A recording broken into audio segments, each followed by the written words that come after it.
We're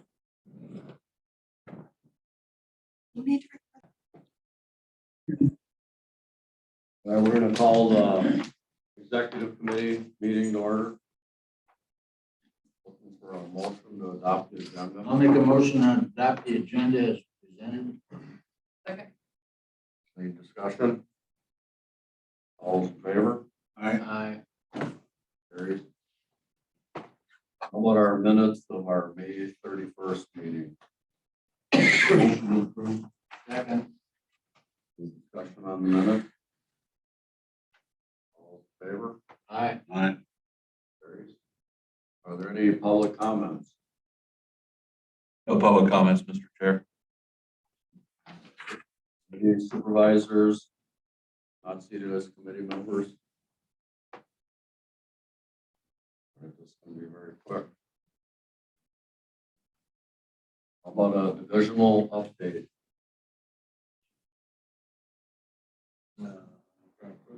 Priorities. I'll just give kind of a relatively new executive committee here update on our priorities, just so you know.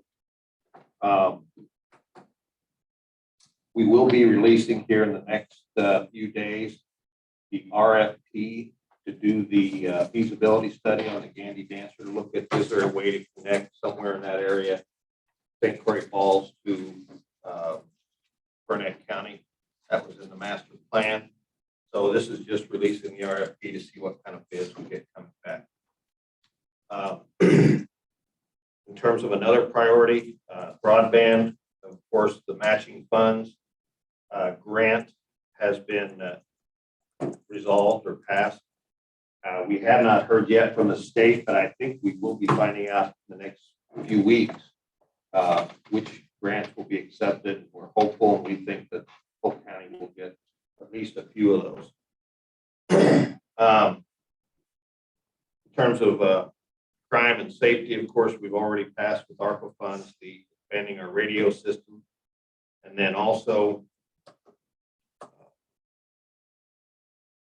in terms of CJCC and drug inducement or drug recidivism and those types of things.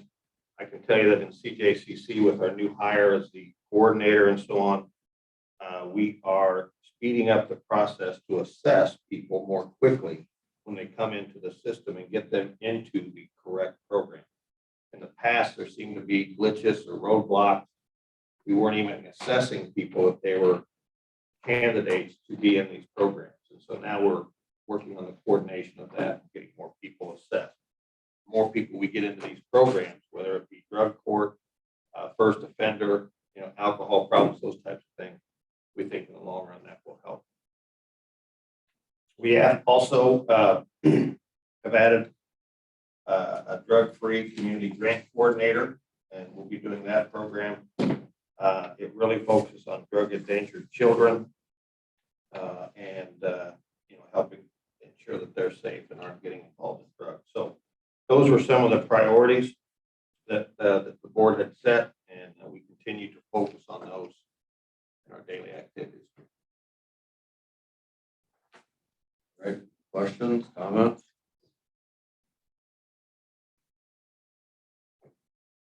All right, how about a review of the annual reports and performance from the external agencies? So if the committee recalls, last year we decided to start a new process for the budget process in June. The executive committee would look at the performance of the 7 external agencies we fund: WestCap, West Central Regional Planning, Fair Society, Tourism, EDC, Kinship, and Historical Society. And then general government would look at the financial performance and their additional funding requests. So what you have before you, the top sheet is our budget book sheet from the budget process last year. And I've highlighted what level the agencies were funded at. Now there's 2 changes on there. You'll see that there's a surplus of $10,000 at the bottom. If you recall, that $10,000 was allotted to EDC to assist with tourism. It was pulled off tourism and then reallocated to EDC to work with tourism to promote tourism. We also did a last minute amendment at the board meeting to add, I believe it was $10,000 for painting at the fairgrounds. Am I right on that number, guys? So the fair is $10,000 more. So what that says is that for total funding, the county is providing about $315,000 a year to external agencies. So I reached out to each of the external agencies for a performance report for their prior year, and then also a deadline for them to get additional funding requests in, which is June 30th. And I got all but West Central Regional Planning's back. They said they were going to get it in, but didn't. And then Fair Society, and because Tracy has had some stuff in her personal life going on, she hopes to give me the stuff by the end of the week, but I don't have fairs in there. So if you'll look on page 1, I went through these reports and I highlighted what I think are their main indicators that they provided. And I think these are probably the ones that we can use going forward as benchmarks. And for tourism, these are set by the MOU, the tourism MOU, what their performance indicators are supposed to be. So the top one is basically their activity, their website hits, their walk-ins, their contacts, that kind of thing. How many hits in whatever form are they doing over the course of the year. The second one regarding ads and promotion, promoting tourism, placing ads, dollars spent, that's the second one. So you see with walk-ins, calls, requests for visitor guides, website hits, Facebook likes, email requests, it's stated 71,000 contacts for the year. And then ads and promotion, you see the breakdown by dollar spent in each area, and they spent $27,065 on ads and promotions. And we fund them, this year we funded them at a $60,000. The next one is EDC. EDC is a little trickier, and Vince can speak to this better than I can. But I worked with Terry to try to come up with some things that he could really track. And so I pulled them out in his report. You'll see he's had an increase in membership over 2021 already in 2022. He's got 15 new members. So they're growing EDC participation. And those are paying members. Those are people that pay to be part of EDC. And there's tiers and that kind of thing for membership. So I think that's positive to see that kind of growth. The other thing EDC helps with is helping businesses get grants and loans. And on page 2, under bullet point 2, you'll see the amount of grants and loans that EDC assisted businesses getting in Polk County. So you're right at 1.2 million for the year. And 15 new jobs directly attributable to those monies received. Then we also settled on your contacts, how many contacts you're having with your social media, your new website, that kind of stuff. You'll see that breakdown there. Terry's done a really impressive job of the social media outreach. I will tell you on my LinkedIn, I see Prosper and Polk and stuff all the time, and my network, which is pretty expansive across the country, I see people liking that. So, he's at almost 670,000 social media impressions. That's a very good reach for a county geographically located where we are and population where we are. So I was pretty impressed when I saw that number. The new website has 1,048 visits, and then they registered 250 workplace potential. So people that, were possibly coming to Polk looking for work. They registered 250. And my understanding, and Vince probably knows better, I think they keep this list and provide it to the businesses of potential workforce. Is that how they do it? They have on their website, I think, links to all the, if this is what you're talking about, all of the one ads that each company. So if AFP has jobs available, we click right to AFP, and it should, so people can come in looking for a job. So I have something available in Polk County, jobs available, boom, you can click and search that way. And then housing, so EDC, if you'll recall, when Vince was the EDC director, they did the workforce or the housing study.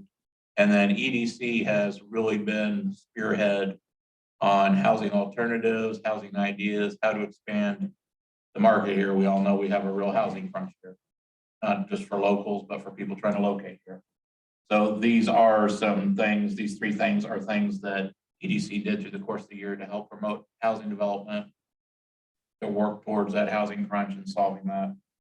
And then broadband, EDC has been a big partner with the providers and with us when we were doing our broadband study, when we were doing our grant, looking at our ARPA money, a big partner in helping bring broadband expansion and get broadband. The other thing that's not included in here that is important to note is we're doing the university program that we got the grant from UW-Madison, and EDC is a pivotal role in that, especially Terry. And I will say, for example, I'm the kind of facilitator for the county to connect that program and move things. And with my departure, there's a gap there until that is replaced, and Terry has agreed to step up gratis and handle that for us in conjunction with our public information officer. The next page is Historical Society. And yes, ma'am. Can I just go back to the grants and loan and economic assistance? When you said they help, what does that mean? Is it like actually drafting grants or editing them, or how does that? They have some kind of pivotal role in that Main Street development and all, but I'm not sure exactly what it is. Now I will say, I should have prefaced it with this, each of the groups, EDC, Historical, and Tourism will be presenting to general government in June. And then the other groups will be presenting to general government or in general government in July, and the other groups in August. They'll kind of go into how they work and stuff.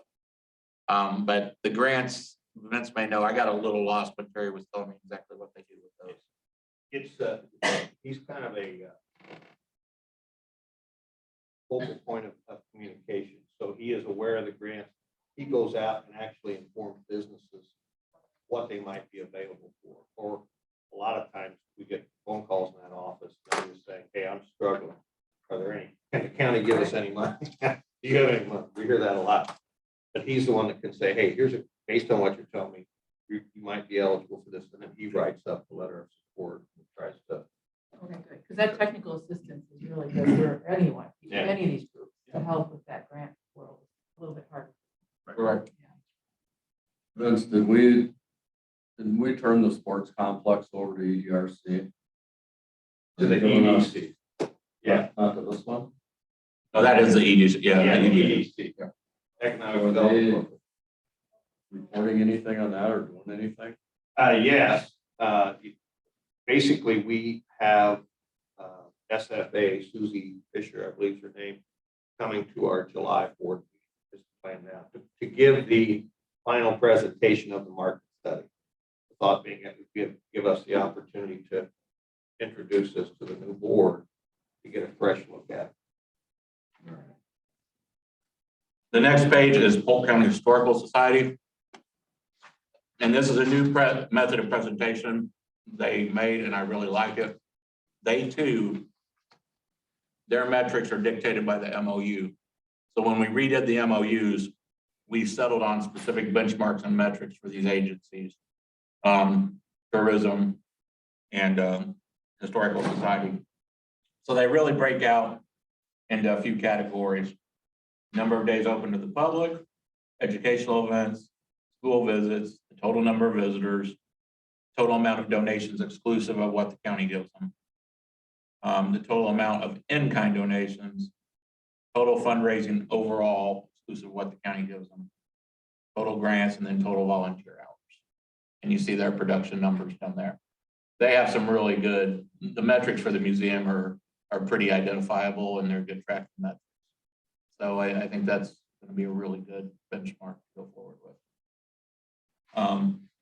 And I believe they've been through a couple changes. I think the director is gone now, and they've got a new board president and all, but so there's their production numbers there. The next one is WestCap. And WestCap is always, I've heard in my time here, what does WestCap do for Polk County and that kind of stuff. So I tried to get some reports out of them that I think are a little more definitive. And this one that they sent me several, seems to break it out pretty well. So we fund Westcap to about 4,000.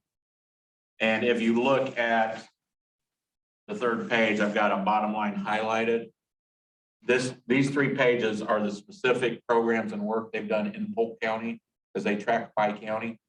They also sent me their overall, I didn't include it in here, but I mean, we could, when they come in, if you guys want, we can have them do a comparison of what they do for Polk in comparison to other counties. But they're reporting 921 Polk County households served, units of service, which is going to be hours of service, 2,600 hours. And then value of service, they put the price at $54.98. So we fund 4,000 and the return is $54.98. I kind of like this report. It's a pretty easy ROI formula right here. There's gonna be a real improvement in that. Okay. There was some confusion as to who was responsible, who was appointed to Westcap at all. For the next 2 years, we didn't have any representation there, and that's the type of program that you gotta be there. You gotta be looking them in the face, and you gotta talk to them and get your elbows on the table and say, hey, we're here too, and we have some needs. And we've got Barb extremely interested in that program, and she's made contact with the executive director. I contacted him and told him, I've known him for a number of years, but we really slipped up on the programs that are available to us. And I think Barbara's gonna pick the ball up and do an excellent job in that, because she has an extreme interest in that. And they're, believe me, if they find somebody that is willing to work with them, they go after you full force. They're very, very helpful group. I will tell the committee, when I was going through the materials sent to me by each of the agencies, I was impressed with the resources I believe Westcap has available. Now, how much we're utilizing them, to Chairman Luke's point, is an issue. But you go through it, they do have a lot of resources available when you really dig down into it.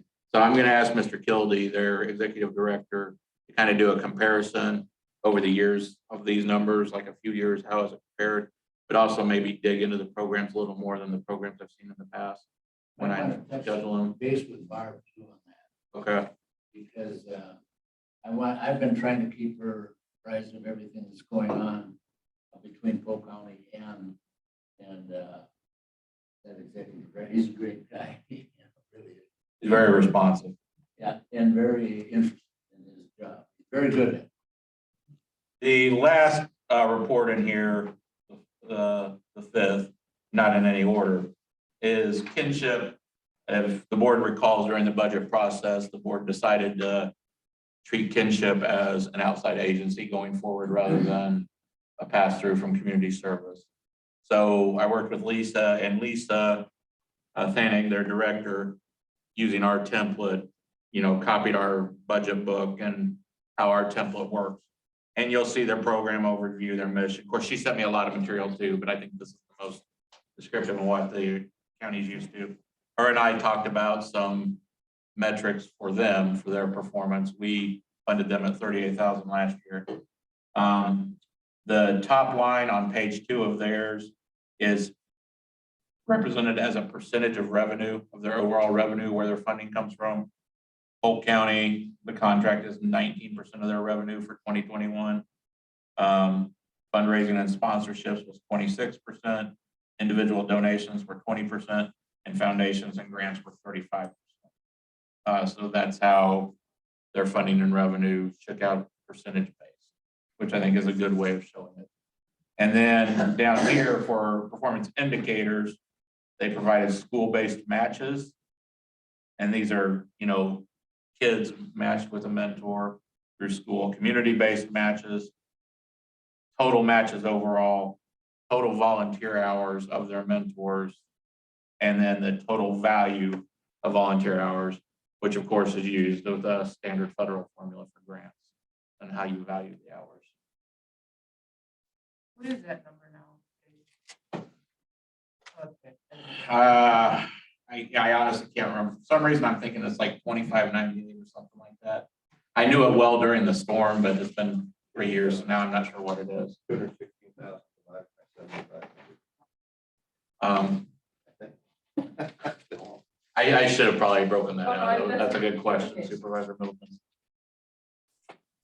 So I guess Chairman Nelson asked me last year, what we want is, in looking at do you think, what's the staff opinion of performance from these 5 with these reports, now that we're really bearing down on their performance. I don't know that I can, it's not really my place to say, is the money appropriate or not? I do think what I can say is that I think we've now kind of got a system in place to monitor their performance and really for the board to judge, is this $315,000 being allocated appropriately? I like these spreadsheets. We've never had these before. This committee, this is kind of a new setup. Yeah, yes, ma'am, we put this in place beginning this year as a way to kind of monitor the external agencies. And next month you'll hear from them, in the next 2 months, actually, split them up, split them, take too much time, but that'll be at the. We'll do those at general government, because they'll make their pitch for their funding for the new cycle. And then they'll also kind of give a broad overview of their programs. And does Gen Gov get all this information beforehand? I'll provide that to them as well. And then they'll get the additional funding requests as well. And then the full board, of course, gets, once Gen Gov makes their recommendation on funding, then that should be included in the total budget package. The board gets their request letter. Are you guys happy with this process and this review process? Do you have anything you want me to tweak and make notes of? The deadlines for people getting their requests to us, these groups, is, what'd you say? June 30th is the deadline for the additional funding, but I will tell you I think Historical Society is still working on their funding request. I think I've gotten everybody else's, West Central Regional and Fair waiting on theirs. Is Fair waiting because they're busy with the fairgrounds or? I think it's just the stuff going on in Tracy's and Supervisor Okay, LeBlanc's just letter. for- okay. Yeah, so she was trying to get it in, but Yeah. she got a delay. So I was told yesterday I should probably see it tomorrow. He gets it away.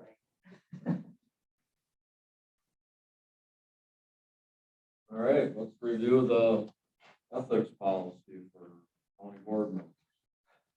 This is something I know Ms. Middleton had brought up to me a few months ago. And we look at this, we don't know exactly, it's been an opportunity for you to discuss kind of which direction you want to go or what you want to investigate. I do have the basic summary of our ethics policy, which was passed in 2008. Passed these around. Is this what we have all the time? Oh, it probably is, yeah.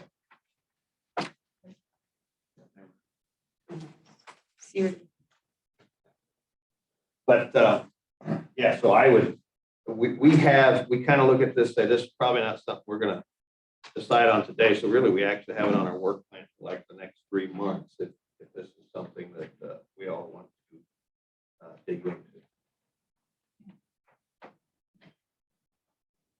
One of the things to keep in mind also is that this committee serves as the ethics board. So if there ever were a complaint about a violation of the rules of ethics, this is the committee that would hear that and decide that and make it.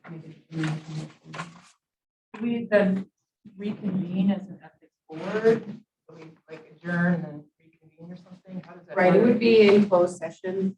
Oh, it's a closed session. Right. So, Is this, are these let's see, is this who who came up with these ethics? I believe that this was drafted by Mr. Fugy. Well, but Patrick Schmidt and Russell Arkan and Joanna Bremer and Cheryl Newbill and KJ something. what was that? And they were the personnel committee Oh, okay. members at the time. I was interested to see who comes up with ethics, You gotta judge the Judge The source. The content by The contents and results, as, by who wants to actually. Now, and I may be way off, I mean, but it was Santa Claus and the rest, so it's Yeah. really good. didn't I hear that this was basically not copied, but drawn from a state? Right, so the Right. majority of the limitations on county board supervisor activity that are contained in the ethics policy have to do with financial considerations when it comes to the supervisor and the supervisor's family, which mirrors the state statute on ethics. And so the part here, and I would recommend keeping that in, we'll make sure it mirrors the current statute. But if you go, I think it's section 7, political activity, I think that's where, whether you, I mean, again, you don't want to limit the free speech of supervisors, but if you want to define and give examples of, or just talk about general, decorum, the use of name calling or profanity or, something like that, making those things clear so that if you wanted to, because again, the rest of it talks mostly about financial considerations, which we're a small community and there's going to be times when supervisors might be involved in a business that does work for the county, and so how does it impact? That's stuff that we can obviously on a case by case basis, as long as people are transparent and upfront, work through. And those should be a bit more obvious. So these other nuanced things, if you want to, obviously you're not required. But that's why I think referred to this committee, work through it as a part of the rules of order. We also have never had anyone come forward to the executive committee that I'm aware of with a complaint against another supervisor. And when we did this, too, I mean, really remember, we were under a different form of government. Right. And the supervisors were literally, 23 supervisors were literally running this county. They're trying. And the Everyone personnel was. committee in particular had a hand in personnel matters. Absolutely. So it was a different animal, It was a, and there is the second half, Contracts, right, everything, basically almost to hiring and firing. right. And it actually was. And the second half of this ethics policy talks about, the limitations on supervisors' ability to discipline because an employee engaged in a particular political activity, for example, which you wouldn't have the opportunity to do now because you're an administrator form of government. So was there anything drafted prior to 2008? Not that I could find. I couldn't find anything. Somebody must have wanted something drafted. So Hughie drafted it, the committee approved it, and that I'm aware of, it hasn't been utilized. It's just there. Did you guys, do you remember any discussion when you were, your name Yes. is on it? Do you remember having, I remember there was discussion on that. That was a. Well, they would have went to they assumed to the entire board. Yes, it It did. went through this committee, and this is probably like the resolution or Yeah. what went. But there wasn't lengthy discussion. I mean, Jeff just said, this is like boilerplate language. This is what people in public service live under these rules, and you want to change anything. You don't want to be able to steal. Yeah, Now we we can- probably just said no. I mean, if this is boilerplate and we want to put a code of ethics together, this will work. I don't remember where it came from, but I just remember the brief discussions about it, Yeah. It was nothing. I mean, even if it didn't exist at all, you'd still have to adhere to the statutory rules of ethics, which Right. again mirror, at least when it comes to financial matters, mirror. You get into some of these things and most of them are illegal. Right. You get statutes against them. Now we can blame the administration. So is there something we want to update on them or Well, let me something just out say, of date? or- yes, so let me give you the reason I brought this up the other day. I think we should update to bring it up to date with administrative whatever is embedded in here that doesn't match that. I don't know what that is. But I came up to this because the whole thing started with a letter that Chris Nelson sent to the papers a while ago.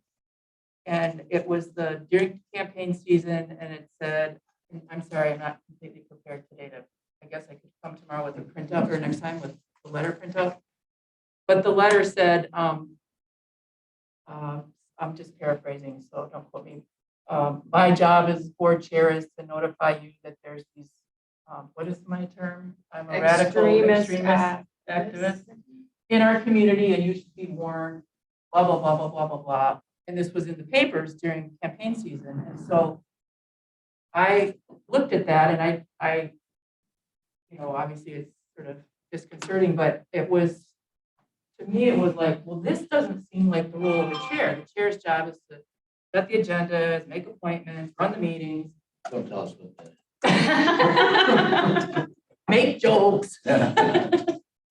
but not to be doing some sort of insightful prediction that I need to notify the community of all this stuff. So then I don't even remember, somebody told me, and I went to Malia, I don't even remember, they were like, well, did you look at 7C of this section 7 stuff? There was 7A, Malia, which one? I think it was 7A. No supervisor shall directly or indirectly use or seek to use his or her authority in position to promote or modify the political activity of another person, of which this letter was doing, and that he was sort of trying to sort of name call, and it wasn't even factual. And I think that was the beginning of the ham in the cop car versus what turned out to be a bowl of gazpacho soup, that whole thing. So when I went to Malia and I said, this is of concern, how do we go from here? She said, well, not really clear. This is a 2008 document. It's a little bit old. Let's update it. So because there's some gray matter in this section 7 stuff, and I think there's some gray matter in, well, maybe there's not any gray matter in the role of the board, but that our former chair just did this overreach. And what does that mean? Is there, how do we handle things like this? Blah, blah, blah. So that's as far as I got. And then Malia and I said, let's bring it to this committee. I said, let's look at it. One of the things, as far as that particular circumstance and the way I read 7A, I read it more as if, I'm going, if you vote for my thing, I will do X, Y, and Z for you, or something like that, Yeah. where while it might have been, an offensive letter, it's free speech. And I don't know that the rules of ethics could limit your ability to say that you believe someone is an extremist or someone is, unless it's defamatory and patently untrue and knowingly, then it's, it's political speech. But decorum, use of name calling, that's something where you could, if you wanted to, And can you limit do that. it? Is there I get the political thing, I think, all of that, during politics, whatever, everything is on the board. But the overreach piece is what initially really concerned me, like where he says, my job as supervisor is to notify you that there's these people in our community. And it's like, well, that's not really his job. So I don't even know how we would necessarily, that's your challenge here, how you would write something like that up in here, but that's, I get. You can't. You cover that, I don't know. It's almost impossible. That's like running through the Wisconsin statutes. Have you ever looked at them? My God, if you get 2 people, Yeah. Well, that was it. There was 2 people in the room. We each had a different kind of like, oh, you definitely will. Yeah. You're gonna have 5 different, or everybody's gonna have a different opinion. This, So is this supposed to go to the district attorney? Well, no, if there's a violation of the financial, what section are you looking at? ethics Yeah. code within the statutes, and there's a violation, that it would go to the district attorney. So if- And this is simply referencing If that. someone is claiming that someone has violated the code of ethics, how, I mean, what, then it comes to this committee, we give a yay or a nay? Correct. Probably. But that would have nothing to do with whether the district attorney filed suit. The district attorney would only file if there has been a bit. So there is no penalty, even if we said, yes, you violated the code of ethics. Don't do it again? Right. There's no meat, Yeah. no meat. But you could always, under the rules, Robert's Rules of Order, do a censure at the Polk County Board. But again, What if we all got censured? well, the whole board would have to 15 of go. us. Well, what if we just censured each other one at a time, and then eventually we're all censured? Yeah, I mean, you could, again, there's no meat in it. Like that. It's funny. And the way the rules are written presently, the records are closed. Now, whether that would comply with the public records law is a different question, but within this document, it says whether this committee finds that there's been a violation of the rules or not, it's secret. So it's based more on if someone was, say, taking gifts Right. in exchange for different things they were doing or had influence in. It isn't maybe for the political badgering between supervisors. Right, not currently. Well, then we should add something, whatever that something is, to address that. Can you help write that? Yeah. Say something? Yeah, what's up together, we'll take a you. look at it, I guess. Okay, I'll work on that. I wouldn't get too technical. Could you help me a little bit with something after I draft it? You're reminding me of Brad Olson right now. Oh, no. Well, what you really want to work on is get it into the fines and forfeiture so that we could profit. Hey. Oh, geez. You know, penalty of 3 meetings with no pay. Well, I know that Joe and I were intending to look at other rules of ethics for other, not just county boards, but public. Well, you. Oh, can you do, But Joe had a baby yesterday and I'm covering everything else, like you're just gonna have to wait Oh, no. can we do that next month? Would that be? 2 would you- months, 3? 6? What are we debating? Like, I'm trying to decide when I come up with my something language, but if Oh, we're going through these other But if- counties, that will help. Or you Let me tell could, you, don't spend a lot of time on it. Yeah. Because you're just gonna Speaks from confuse the experience. hell out of everybody. It It's like, comes right? down to one person's version of the truth versus another. person's version of the Absolutely. truth. Well, then we should just at least have something. First of all, Sorry. first of all, give us your definition of ethics and then proceed from there. Yeah, right. But an example for me, come before this committee, if there was a problem, would be that letter that was sent out from the Republican Party that I was just as surprised to read in my mailbox. I never endorsed it. I never yeah, proofed it. I never nothing. And there was stuff in there that wasn't true. and yet it sounds like it came from you. Absolutely it Yeah. did, because people called me and said, this is really unethical of you to do this. You know, you didn't do I anything. didn't do anything, so at least I could come here and say, wait a minute. I didn't proof it, I didn't sign it, I didn't write it. You Best, know, but the best you're gonna get, and the same thing that Amy's talking about, and your question was, what's the penalty? Well, the penalty is publicity. That's about all you're gonna end up with. The ethics itself is going to be publicized, and the best you can do is get a rebuttal of some type, newsworthy, maybe we might have a little more authority to have a press conference or something like that, to explain a controversy or a disagreement or something that, other than that, there isn't much that this whole thing is really don't have an awful lot of teeth in it, except when you get into Malia's question on the district attorney, your question, Malia, on the district attorney, that's criminal. So that might bring out a criminal activity that would warrant prosecution from a district attorney, but we don't have anything. We couldn't throw anybody in jail. No, we could. Well, Steve, you're reminding me, you're right about that letter. That letter read the same way as the letter that Chris's ad in the paper was. You know, if you read the two of them, the language is sort of similar, that the name calling is similar. And so then I was like, I don't know, you know, I mean, I don't know. I mean, maybe this is an investigation. I don't know, because I was like, well, that means that the board chair of Polk County is colluding with the Republican Party to create these letters that went out that came to all of our districts. You were lucky enough to not get one in your district. So,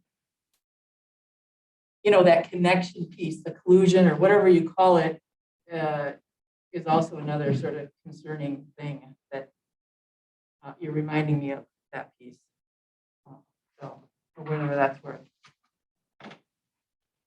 All right, well, give it some thought, put something together if you want and bring it back for us. Okay. Yeah, that'd be interesting. It's pretty much boilerplate language in here right now. It is. Yeah, Even well, he even what the cites, commissioner has to agree to, jobs I've had to go through the same type exact thing. Here's what you can and can't do. I mean, it's pretty much boilerplate. I don't know. And you know what, Steve, you're gonna find, and Amy's gonna run into the same thing as she analyzes these things. It's by design. Mhm. Ask Malia, she's been involved in these kind of things when you start writing legal stuff. Is it by design to be very broad. not? There are intended and unintended consequences to anything we do. Right, And of course. usually what happens is when you feel that way, it usually boomerangs and comes right back. Yeah. Is what people find out. You're gonna find that it's that verbiage is by design. even in number 8, I mean, he's quoting Wisconsin statute. That's what he developed. 0.01, I mean, just, he probably took it right out of there and felt that this is enough for a county supervisor. Well, Malia knows, first chapter in law school is confused the hell Free space. Oh, Jeff used to be the best. I mean, he just sit there and ask himself Yeah. questions. I know it. And then he'd ask himself another question. He did And it's like, really just give us the facts, the short version, the facts. He would change his mind. and just- Yeah. Yeah. We could have meetings that were Oh, God. 2 hours Yeah. of Jeff talking to himself, Questions. questioning himself and answering the question. It was funny. He was, His favorite word was irrespective. Yeah, I hear it. He was saying like. Yeah. Yeah, that's right. All right, well, I'll just pick some stuff around and Yeah. I'm not gonna look at a lot of the other portions of it. I'll just try and look at I will my update, section. taking out the stuff that doesn't apply because of the change in the form of government. Just clean that up. I don't have a Clean that Word up. version of it. I But I'll don't know convert it. if there really is, if there is anything different. Well, the only thing that I might suggest adding, since the committee and the board is not directly involved in any personnel matters anymore, other than supervising the administrator, we could put things in there like, you know, to avoid getting involved in personnel issues. So like if a county employee came to one of you and said, you know, my supervisor's terrible, you should say, well, go talk to HR or the administrator, you know, kind of redirecting rather than. That's the a only- good idea. That's the only thing I Yeah, would. I That think that that's was one of good. your first big duties. Remember that one? That's a long time ago. Oh, hey, you're getting old. Yeah, I like that. Somebody is. Not even close. Not me, huh? about our committee work plan? So I wanted to kind of go through it, since this will be my last exec, just make sure we got it buttoned down. July and August, the only thing we had were review ethics policy for county board members. So I guess my first question is, do we need a July meeting if we're not gonna be ready with the ethics in July? If so, I don't know that you need a July, and then August, unless you're gonna address ethics there, I don't know that you need an August meeting.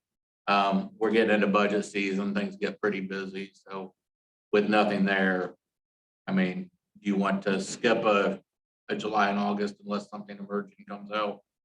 Unless we have a violation of the code of ethics, we need to gather.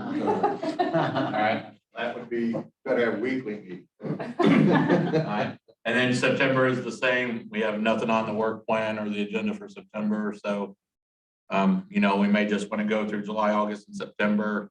Only call a meeting if something comes up that chairman determines needs a meeting. And historically, that has been, Budget season, you tend to back off.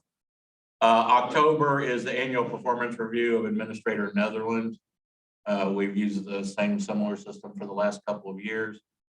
However, November, we should add, if the administrator chooses to seek renewal, his contract expires in November, there'll be time to negotiate a new contract. So that should be added. Yes, sir. Yeah, the only meetings that we have to keep on the radar then is the ones that will be upcoming for the fair. Right. That's a good point. For like special meetings. Those special meetings. Yeah, basically work sessions, yeah. So November, we should add contract negotiations for county administrator, I'm thinking. At least in tentative, where would we put that? do you think it makes sense to put that a little earlier? So that the administrator would know earlier what that might look like in order to keep him here? It would be good for the budget as well. So what you could do is, and this is for Lisa's, the program evaluation upcoming issues, I would suggest for October, put contract, county administrator contract negotiations. Because you're doing his review that month anyway, that'd be a good time to do the negotiations if he's gonna. Question on that, because if we go until October, November to hear that bids is or isn't, and if the answer is isn't, we don't have a deputy in line. I mean, this all started in my head the other day when I got the email, like, okay, we have to make sure that we have a deputy in line. It then says I'm not coming back, and we don't know it until October or November, and in job Don't you hunting. wanna take a crack at it, to get eight of us running the entire county for a while? Just for old time's sake. You see my point though, right? Yeah. Well, I guess here's the thing, it really is in the administrator's court for if and when he decides to seek renewal. So I'm just suggesting putting a placeholder on the work plan so that it's there. I would say, again, do it earlier as far as even just the negotiation of a potential contract so that he would have all of the information necessary to make an informed decision. If you'd like, I could say something, I would say the August, September timeframe when I would plan on making a decision, so that of what I want to do. And then that way, you all have time to react. Yeah, I think I just want to make sure we have time, just watching. Yeah. Like, my county that I read about in Michigan where I'm from, they cannot hire any in their leadership team. There's just like, people aren't there out there. So when this came across, and then Vincent's contract is up, and then I'm reading this, I'm like, we need to get ahead of this more than other times in our future because of the job. And to Supervisor Middleton's point, that is something I want to leave the committee with. The government executive market, there is a massive dearth right now nationwide. Counties are going back, counties, cities, states are going back 3, 4, 5 times on recruitments, trying to get people. And then the recruitments take so long that they lose people to other jobs. So as you guys steer forward, keep that in mind, agility and speed. The cities, counties, and states that are landing executives, it's agility and speed. that they're landing. Sheet a little more towards the August side of things.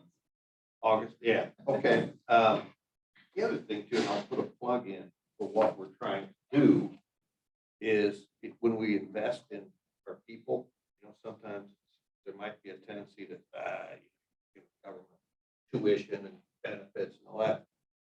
The whole purpose is to keep people here, and we put in some funding and some programs for training our leadership to try and raise people from their initial supervisory levels to the management level to the director level. Because ideally, we like the people that we hire, and if they stay here and they perform well, we want them to keep moving up. You're always going to recruit from outside too. You want to get the best talent. But the whole strategy is to develop people who can replace those who do move on. And, we're getting closer to that. We've got some areas I feel really good about, and other areas we still got to do some more development. Oh, did I hear, we'll put it down for August, and then if we don't have a meeting, we'll move it. Yeah. All right, anything else for the work plan? No, otherwise, I think your work plan is solid. You may not need a meeting in November if that's the case, and then December is the 2023 work plan development.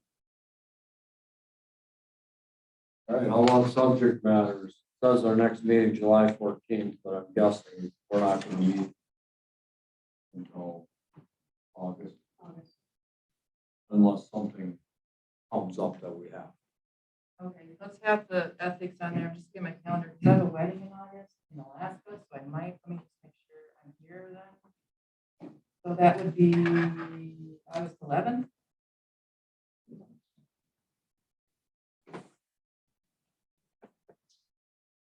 For what, an August meeting? Our August meeting. We are the second Monday or second August 9th. Wednesday, third Thursday. Wait, Thursday. So I won't be. Well, we can put your agenda item on the following month. We just too. do- It doesn't have to be on. Malia would like that too. So code of ethics gets bumped. Okay, Or October, or November. or whatever. Okay. Yeah. All right. One item to go. So move. All in favor? Aye. We'll stand adjourned at 9:23. 23. Judge Black just canceled the